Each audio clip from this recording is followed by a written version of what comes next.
Good morning. Ngasi card ki message hapetan yengase ko ma'am. Ado ngasi yumjagation numit ko yumjagation numit ki number haragadi 104 lere aduga color dana green lere ko. Ado hamada ko ye card ki message minute se card hum katang lotho ko yengase ko. Adugi matung da akoina togadab se kaino timing of haba sa pet yengase ko ngasi ko na timing of haba ke lege habado adu tuma swing minute se ko adu sidagi ko lady card ma'am sidai ko. Number 1, number 2, number 3 ko. Aham base consider ani shuba consider natraga suba consider ma khanbira se ko first card khan banga yenga se ko silai se ko first card sida la se energies yamna keno to bol le ko haidam positive oina hai tare ko sida hai tare mama macha gi relationship kumba kai gumba yamna phaba khotpa adum basu lei aduga angang gi matang da harasine ko haidi aphaba paunu hai bagumba icha haidi especially haidi ai gi icha oiro ai gi thabak aina तौजब अना नोमजब अना पुथोजब सिगी pot ma'am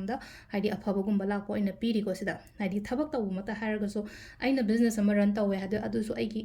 समना है पुथोजबनीना यामना important होइनको दुगी पोतो अदुमाइना high तारेको सिलेसेको high आंगांगी ओइरो अमगी ओइरो याम फना लाइको सिसिना अखोइगी अहम number 1 खनबंगी लेरेको number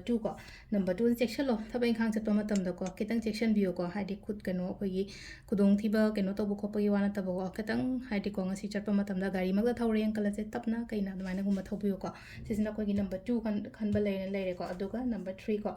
number 3 सिना सिदा लाइसेको यामना मीजिंजना हाइदि चगत चगत तौरप है तारे को समना कांदा interfere याम तौरपगी मोंग दम तौरको हाइदि ओपम साबिबो यामना एगी लाइफ तको अदुमाइना गुम्बा लाएको एनर्जी से को ओप साबा हागदी मकु थिंजलपदो कइनो म तौ मतमदा लेना को ओप सारकपनी खंगदे मीगी थबकता यावसलकपनी खंगदे येसलकपनी खंगदे अदुमगी मोंग दे अदाइना तौरेको सिदा लेसे को अदो सिजना कोई कार्ड की मेसेज लेरे टाइमिंग ने कि पुंग मंगागा मिनिट कुंदगिना पुंग निपानगा मिनिट मापन फाउंग लेरे को अदगी ओंग मापनगा मिनिट कुंथ्राउम दोइदना तरागा मिनिट यांखाइ निपान फाउंग लेरे दगी अमगा मिनिट निफु तरुक्तगिना पुंग मरीगा मिनिट कुंथ्रांगा फाउंग लेरे अदुगा नुंगदावरमिना तरुक मिनिट ट्रामा थोइदेना तरागा मिनिट यांखाइ निपान फाउंग लेरे को अदुगा नोंगालमदा एहिंग नोंगालमदागिना पुंग अनिगा मिनिट मापन देना अहुंगा मिनिट निफु मंगा फाउंग लेरे को सिसिना कोई ngasiगी ओइना अफबा टाइमिंग को अदु सिदा लेरे कोई ngasiगी डेली कार्ड मैसेज मैम को थैंक यू।